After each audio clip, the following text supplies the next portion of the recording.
அன்பானவர்களே, அன்பு வணக்கங்கள். கவலைகளிலிருந்து எப்படி வெளிவருவது என்று பல அன்பர்கள் கேட்கிறார்கள். கவலையிலிருந்து விடுபடுவது எப்படி? இந்த கவலை என்றது என்ன? அதை முதல்ல தெளிவா தெரிஞ்சுக்கணும். போனதை பற்றி வருத்தப்படுவது, வரப்போவதை பற்றி கவலைப்படுவது, இறந்த காலத்தில் நடந்த நிகழ்வுகளை நிகழ்ச்சிகளை எல்லாம் நினைத்து வருத்தப்பட்டு கொண்டிருப்பது, எதிர்காலத்தில் என்ன வரப்போகிறதோ என்று கவலைப்பட்டு கொண்டிருப்பது, நிகழ்காலத்தை முழுவதுமாக மறந்து போவது. இதுதான் மனிதர்களுடைய வாழ்க்கை. இந்த கணம், இந்த நிமிஷம், இந்த மணி நேரம் எப்படி சந்தோஷமாக இருக்கலாம், எப்படி மகிழ்ச்சியாக இருக்கலாம், எப்படி ஆனந்தமாக இருக்கலாம் என்பதை பற்றி நினைத்து பார்ப்பதில்லை.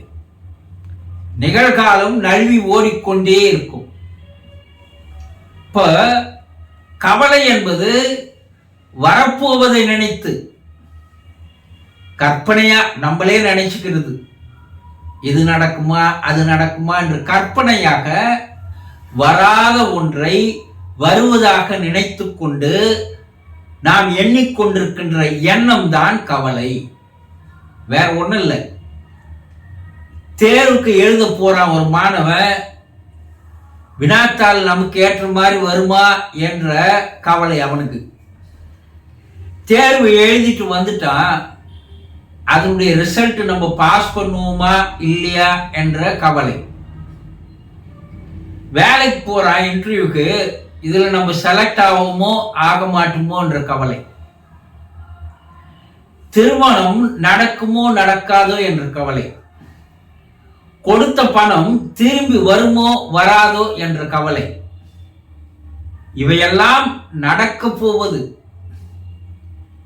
ஒரு சிலது பயத்தினுடைய வெளிப்பாடு கவலையாக வருகிறது, வேற ஒண்ணும் இல்லை. இது நடந்தா நடக்கலாம், நடக்கா காட்டியும் போயில்லை. ஆனா அதை நினைத்து கொண்டு கவலைப்பட்டிருக்கிறோம் பாரு, அதுதான் கவலை. இந்த கவலை சில நிகழ்வுகள் நடந்ததாக இருக்கலாம், ஒருவர் இறந்து போயிருக்கலாம், இல்ல வேற ஏதாவது துயரமான துக்கமான நிகழ்ச்சிகள் இருக்கலாம். அதை நினைத்து கூட சிலர் கவலைப்பட்டு கொண்டிருப்பார்கள். அதிகமான கவலை எதிர்காலத்தை பற்றிய பயத்தினுடைய வெளிப்பாடாக வருவதுதான் கவலை. சரி, இந்த கவலையை மறக்கிறன்ட்டு போய் தவறான வழிகளில் செல்கிறார்கள் இல்லையா? ஒருத்தர் தண்ணி அடிக்கிறான், மது அருந்துறான், அவனை போய் ஏண்டா இத சாப்பிட்றேன்னு கேட்டேன்னா, குடிக்கிறேன்னு கேட்டேன்னா சொல்லுவான், என் கவலையை மறப்பதற்காக நான் குடிக்கிறேன். அவன் நினைச்சுன்னு இருக்கிறான் தான் கவலை மறந்துடும். அந்த கவலையை மறக்கடிப்பதற்காக அவன் செய்கிறானே தவிர கவலையை அறவே அழிப்பதற்காக அவன் செய்வதில்லை. புகைப்பிடிக்கிற பழக்கமும் இதனால்தான். இந்த கவலை என்ன செய்கிறது என்றால், நீங்கள் கவலைப்பட பட உங்களுடைய உடம்பிலே ஒரு விதமான திரவமானது, சுரக்க வேண்டிய திரவம் சுரக்காமல் போகிறது. அந்த திரவத்தை என்ன சொல்றாங்க விஞ்ஞானிகள்? செரோட்டோன் என்று சொல்கிறார்கள். அது குறையும் போது கவலை மேலும் மேலும் மேலும் அதிகமாகிறது. நீங்க எவ்வளவுக்கு எவ்வளவு கவலைப்படுறீங்களோ அவ்வளவுக்கு அவ்வளவு அந்த திரவம் சுரக்காத போது, சுரக்காததனால் மேலும் கவலை அதிகமாகிறது தவிர குறைந்த பாடல்ல. இதனால என்ன ஆகுது? இது ஒரு விதமான மனநோய் என்று மனவியல் வல்லுநர்கள் கூறுகிறாங்க. கவலைன்றதும் ஒரு நோய் தான், மனநோய் தான். இது என்ன ஆகும்? சிறுக சிறுக சிறுக அவர்களையே அழித்து விடும். மனம் செயல்படாமல் போகும், சிந்திக்காமல் போகும். அதே நேரத்தில் எண்ணங்கள் தடுமாற்றம் ஏற்படும், அமைதி இல்லாது போயிடும், தூக்கம் இல்லாத போயிடும், சாப்பிட பிடிக்காம போயிடும், பித்து பிடிச்ச மாதிரி மாறிடுவாங்க.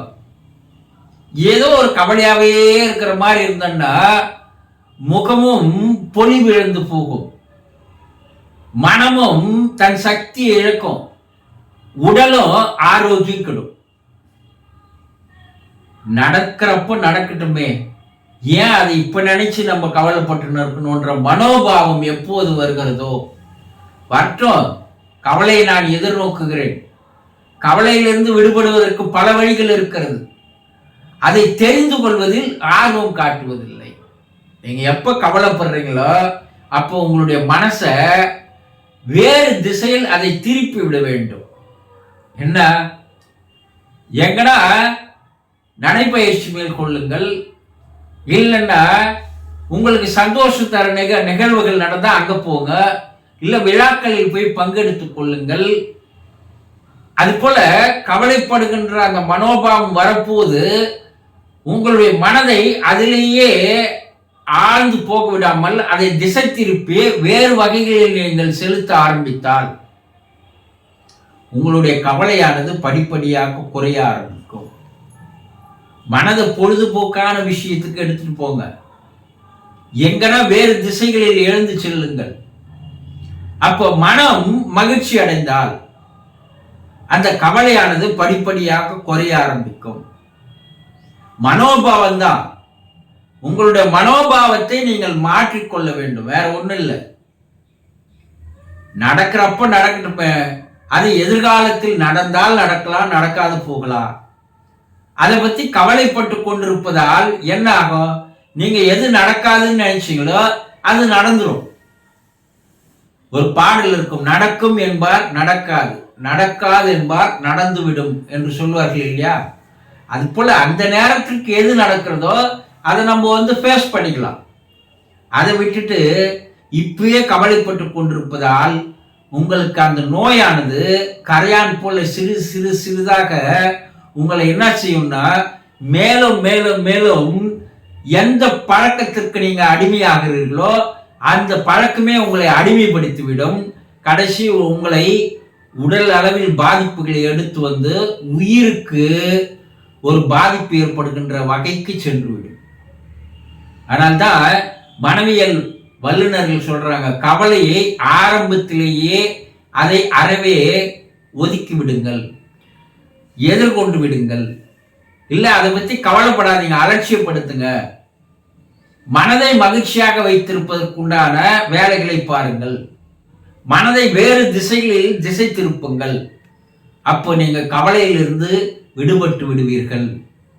கவலை என்பது தெரியாத ஒரு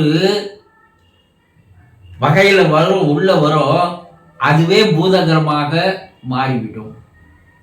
கவலைப்படுகின்ற மனிதன் வாழ்க்கையில் எதையும் சாதிக்க முடியாது, அவனால் எதையுமே செய்ய முடியாது, எதிலும் அவனால் வெற்றி பெற முடியாது. அவனுக்கு மகிழ்ச்சி, சந்தோஷம், இன்பம் என்பதே தெரியாமல் போய்விடும். அப்போ கவலையை விட்டு வெளியே வருவதற்கு அந்த நேரத்தில் மனதை வேறு திசைகளில் திருப்பி செயல்பட வையுங்கள். கவலையிலிருந்து விடுபடலாம். சந்தோஷம்.